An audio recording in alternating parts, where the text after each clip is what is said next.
Di sebuah desa kecil, hiduplah seorang pemuda bernama Daniel. Sejak kecil, Daniel selalu bermimpi untuk menjadi seorang dokter. Ia menyaksikan banyak orang di desanya yang menderita karena kurangnya akses kepada pelayanan kesehatan. Dengan tekad yang kuat, ia belajar keras dan akhirnya diterima di Fakultas Kedokteran. Namun, perjalanan Daniel tidaklah mulus. Saat tahun kedua kuliah, neneknya yang sangat ia cintai jatuh sakit parah. Daniel merasa sangat tertekan. Ia ingin menghabiskan lebih banyak waktu bersamanya, tetapi tanggung jawab akademisnya menuntut perhatian penuh.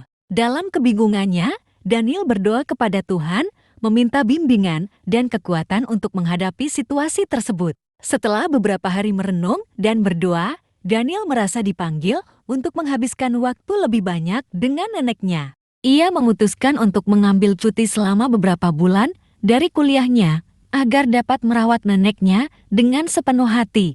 Meskipun sulit untuk meninggalkan studinya saat itu, Daniel percaya bahwa ini adalah kehendak Tuhan. Selama masa itu, hubungan mereka semakin erat.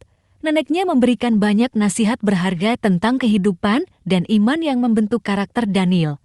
Ia juga belajar untuk bersyukur atas setiap momen yang diberikan Tuhan kepadanya. Setelah neneknya pulang ke rumah Bapa di surga, Daniel kembali melanjutkan studinya dengan semangat baru dan perspektif yang lebih dalam tentang kehidupan dan kematian. Ia menyadari bahwa, walaupun ia kehilangan nenek tercintanya, pengalaman itu memperkuat panggilannya menjadi dokter.